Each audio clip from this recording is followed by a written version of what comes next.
我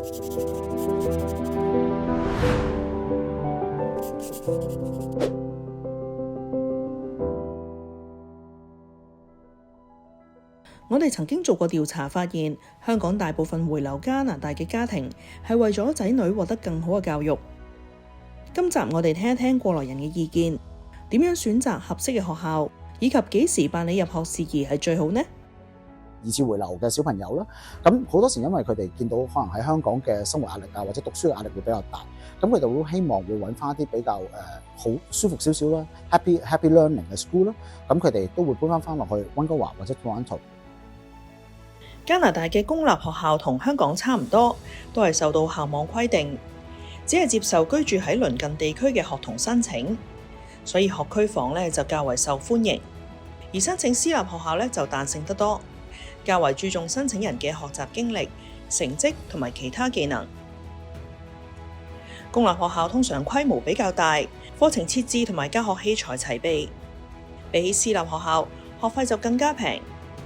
小朋友喺公校讀書都更加容易同埋比較快融入加拿大嘅社會，因為入讀嘅大部分係加拿大本地學生。入學前一年嘅10至12月係提交學校申請嘅最佳時間，大部分初步入學申請都可以喺網上辦妥。至於俾小朋友到加拿大讀書，呢年紀較為適合呢？而阿仔咧，如果佢嗰個歲數咧，咁佢其實喺佢哋嗰個 age 嘅8年級咧，佢哋就叫 intake year 嘅。咁 intake year 咧，咁啲學校咧，即係譬如佢係其實係由小學升上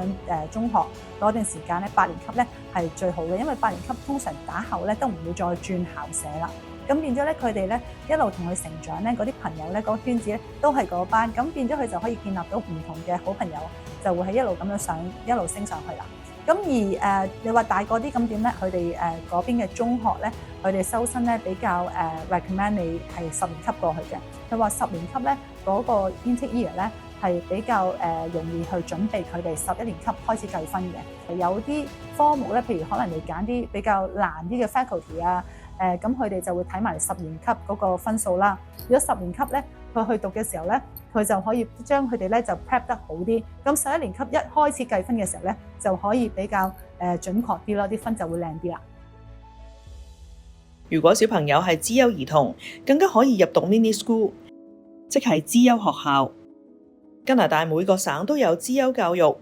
專門培養國家級運動員、藝術、數學能力、領導力同埋創造力，或者係表演藝術嘅人才。呢一點亦都正正體現咗加拿大教育因材施教理念。加拿大擁有多間世界頂尖嘅大學，有8間大學都躋身全球前200名。而喺成個加拿大排名最高嘅10間大學入面，有5間都係位於安大略省，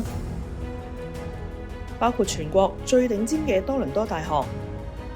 其次係卑斯省嘅英屬哥倫比亞大學，魁北克省嘅麥基爾大學就排第3。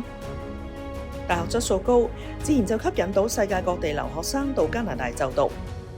大量學生湧入，就令到呢幾年嘅租務市場供求變得不平衡。我先講溫哥華先。咁溫哥華呢個地方咧，我都幾大膽話俾你聽，由4月去到9月呢一個我哋俗稱嘅叫租樓嘅旺季，基本上而家有一隻租盤，只要佢唔係 asking for 一個叫 overprice， 咁其實你基本上係1個禮拜之內你已經租出咗。港島嘅大學區全部喺晒單攤，咁所以要租一個單位真係一本難求。咁價值亦都分分鐘會係俾人 beating 嘅，咁其實好多時咧係會由2500蚊變成俾人 beat 到上2700蚊不等，仲要係可能你個 credit history 要非常之好，或者甚至因為你冇 credit 嘅情況之下，你要一次過俾1年嘅租金都唔出奇。咁比起美國咧，加拿大學費相對會平啲，申請流程就更加簡單，畢業後亦都有更多獲得永久居留嘅機會。不過喺加拿大揾全職嘅工作都係需要有啲耐性㗎。其實我見佢哋喺嗰邊讀大學嗰個過程，你都真係要俾心機讀嘅。咁但係咧就應該都係冇香港咁辛苦嘅。咁而佢哋大女讀完之後咧，其實都有好幾個月啦，差唔多半年啦。咁你話喺嗰邊讀完之後，佢哋個工作嗰個將來嘅情況係點咧？咁其實喺加拿大亦都唔容易揾工嘅，我相信，因為講緊話，如果你自己讀嗰個範疇想關於你讀嘅科目嘅話咧，咁其實就可能都要啲時間。咁我聽見佢講有啲朋友都揾咗差唔多成年㗎。佢哋呢批咧就係過去嗰5年我哋見得多嘅叫二次移民。咁佢哋翻到去咧，佢哋通常嚟講已經唔係再係為咗價值嗰樣嘢㗎啦，因為佢自己本身已經有價值㗎啦，就會變咗佢真係想話為咗教育，佢哋嘅需求有好大嘅分別。20-30年前，佢哋好多時會係想過到去咧，係想買一間獨立屋，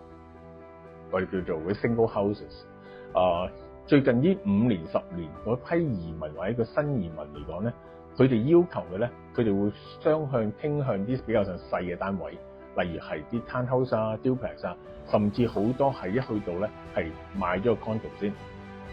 加拿大資深房地產業人士就話，同以往唔同，依家越嚟越多人中意買學區房。今時今日嘅客人，就算係買現樓又好，或者佢買投資嘅單位都好啦，佢哋會好着重一樣嘢，就係個 location。如果係買嚟自己住又好，一般佢哋第一件事會諗嘅就係學區，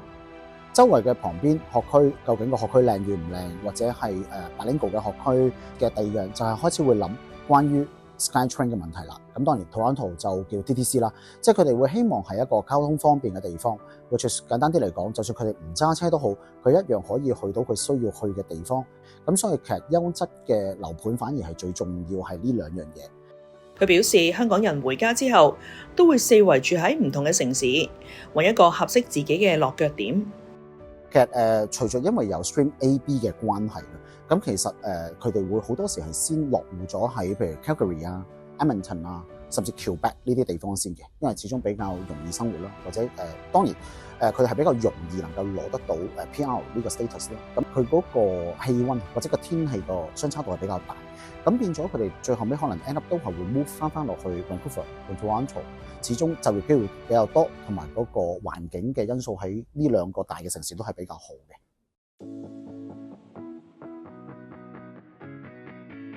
對於一間住宅物業嚟講咧，好多朋友都唔係話純粹真係翻去瞓覺咁簡單嘅，所以對於你去選擇一個物業嘅時候咧，其中一環咧就好緊要，就係話你個物業本身裏邊嘅 facility 啦、amenities 啦，即係會所裏邊嘅設施有幾齊全。因為點解咁講咧？其實話你每日翻工放工之後，希望就係話可能我翻到屋企喺屋企樓下都可以做到 gym 啊、游到水啊各樣嘢。所以喺如果一個屋苑有一個充足嘅 facilities 嚟講咧，對於將來